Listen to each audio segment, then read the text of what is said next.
അറ്റ്ലീസ്റ്റാണ്. എന്നാൽ എനിക്ക് വരാൻ നിർവാഹമില്ല. മുരിക്കാശ്ശേരിയിൽ വെച്ചാണ് ഇപ്രാവശ്യത്തെ ഓൾ ഇന്ത്യ ഇൻ്റർ യൂണിവേഴ്സിറ്റി വോളിബോൾ ചാമ്പ്യൻഷിപ്പ്. അപ്പോൾ അതുകൊണ്ട് പിതാവിനെ വന്ന് കാണാൻ തീരുമാനിച്ചു. അതുപോലെ തന്നെ ഞങ്ങൾ ക്രിസ്മസ് വിഷ് ചെയ്യാനും KCBCയുടെ പ്രസിഡൻ്റായതിനു ശേഷം പിതാവിനെ കാണാൻ അവസരം ഉണ്ടായില്ല. ഇതേ ഉള്ളൂ ഞങ്ങൾ വന്നതിൻ്റെ ഒരു ലക്ഷ്യം. ഇരുവരും ഒരുമിച്ച് വന്നു എന്നുള്ളത് സാന്ദർഭികമാണെങ്കിലും നന്നായി എന്നിപ്പോൾ തോന്നുന്നു. തീർച്ചയായിട്ടും പിതാവുമായിട്ട് സംസാരിക്കാനും മാത്രമല്ല അന്ന് എത്താൻ കഴിയാത്തൊരു സാഹചര്യം എനിക്ക് പറയാനും ഒരു അവസരം.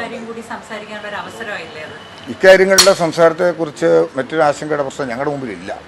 അതിൻ്റെ പ്രധാന കാരണം ബഫർ സോണുമായി ബന്ധപ്പെട്ട വിഷയങ്ങൾ വനാതിർത്തിക്കുള്ളിൽ തന്നെ നിലനിർത്തത്തക്ക നിലപാടുമായി ഗവൺമെൻറ് മുന്നോട്ട് പോവുക.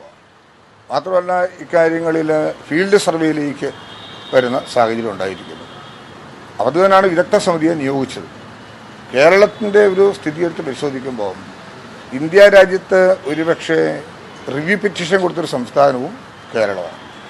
ഇതിൻ്റെ ഭാഗമായി ഇന്ന് നമ്മൾ ഉപഗ്രഹ സർവേയിൽ വന്നിരിക്കുന്ന അപാകതകൾ അത് പരിഹരിച്ച് ജനങ്ങൾക്ക് ആവശ്യമായ സഹായം ചെയ്യുക എന്നുള്ളതാണ് കരണീയമായിട്ടുള്ളത്.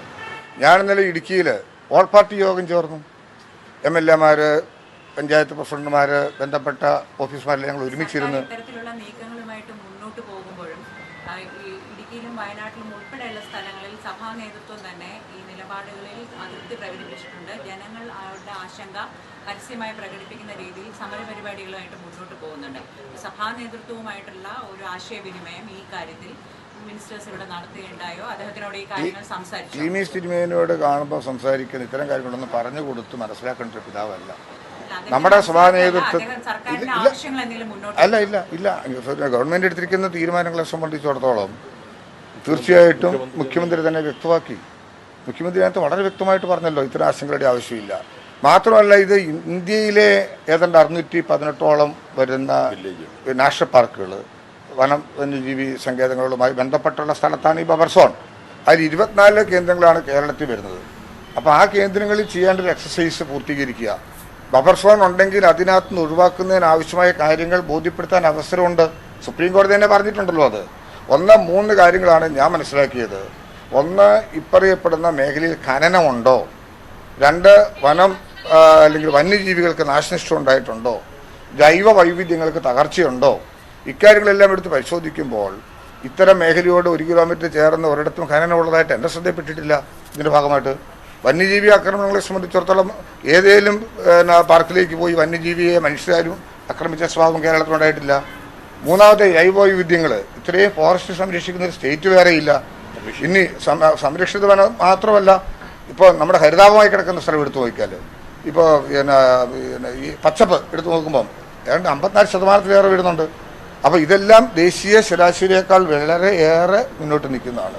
ഫോറസ്റ്റിൻ്റെ വൈഡനല്ല ഞാൻ പറഞ്ഞത്, ഹരിതാപമായി നിൽക്കുന്നത്. അല്ലെങ്കിൽ നമ്മൾ ഒരു സാറ്റലൈറ്റ് സർവേയിൽ കൂടെ കാണുമ്പോൾ റബ്ബർ തോട്ടമാണെങ്കിൽ പോലും അതിൻ്റെ ഫീൽഡ് സർവേ മാത്രമേ ഇതിൻ്റെ യഥാർത്ഥ പൊസിഷൻ നമുക്ക് അറിയാൻ പറ്റൂ.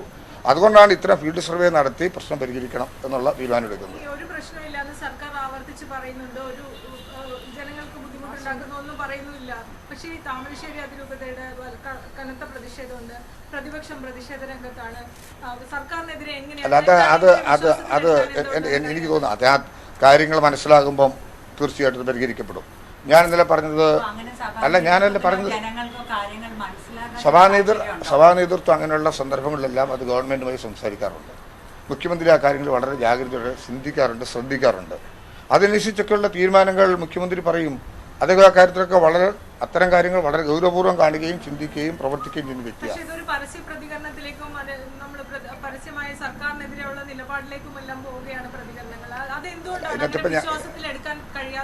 വിശ്വാസത്തിലെടുക്കാതിരിക്കുന്നില്ല.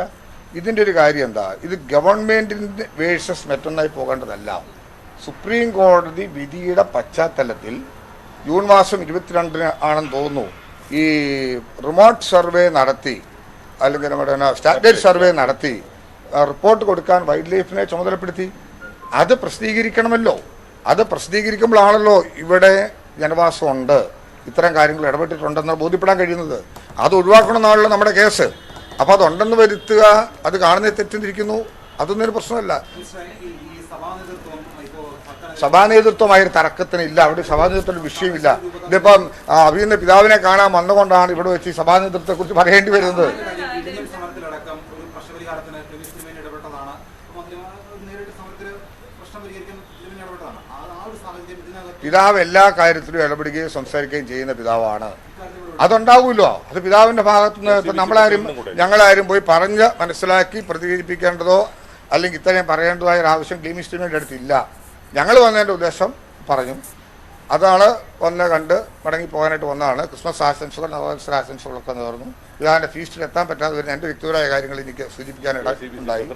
ACBC പ്രസിഡന്റായി ചുമതലയേറ്റതിന് ശേഷം ഒന്നൊന്ന് അഭിനന്ദിക്കാനുള്ള അവസരം ഉണ്ടായി എന്നുള്ളത് മാത്രമേ ഉള്ളൂ.